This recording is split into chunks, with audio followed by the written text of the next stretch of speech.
Jina langu ni Asnati Mkiramweni. Mimi ni mwandishi wa gazeti la Uhuru.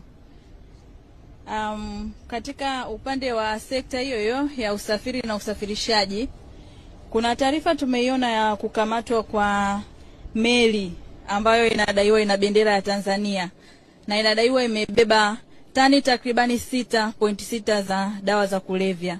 Unaweza ukatusaidia kupata ufafanuzi juu ya hilo? Okay. Asante Mkiramweni.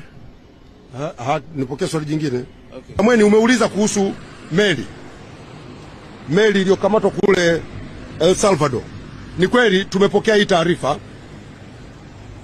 na baada ya kutazama katika takwimu zetu tumebaini kwamba ni meli ambayo imesajiliwa kule Zanzibar, na wenzetu wamesajili hii meli kupitia wakala naitwa Konarina. Ni utaratibu ambao sisi kama nchi kupitia kwenye shirika lile la meli duniani sisi ni wanachama. Kwa wenzetu Zanzibar walisajili hii meli kupitia kwa wakala, kwa sababu kiutaratibu ni kwamba ukiwa kwenye lile shirika ile International Maritime Organization una uwezo wa kuwa na mawakala mbalimbali ambao watakusaidia kusajili meli katika maeneo mbalimbali.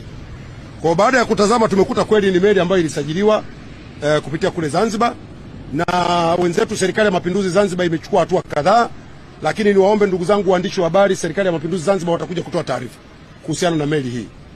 Lakini kwa haraka, ili watu wasiendelee kupata upotoshaji, ziko hatua ambazo zimechukuliwa mara moja, kwa sababu meli hizi zikiwa zinasajiliwa kwenye nchi yako sio kwamba inatoka hapa.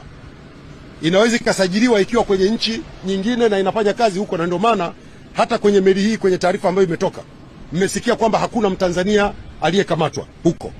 Ni meli ambayo imesajiliwa huko na wakala na imefanya kazi huko na imekamatwa huko kwa makosa yaliyoko huko.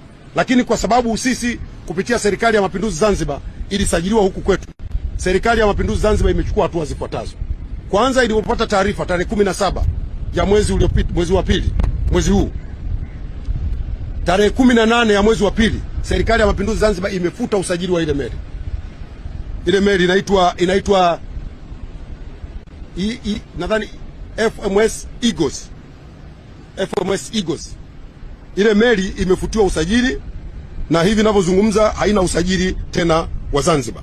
Lakini jambo la pili, Serikali ya Mapinduzi Zanzibar imewatafuta wamiliki wa hii meli kujua kulikoni. Sasa kama unavyojua, watu yamewakuta mambo, ushirikiano haujawa mzuri sana, nafikiri mnanielewa, na ndio maana imetoa hiyo hatua ya kwanza ya kufuta usajili wake. Lakini pili, imeipiga fine ile kampuni kwa mujibu wa taratibu za IMO, imeipiga fine ya dola 20,000.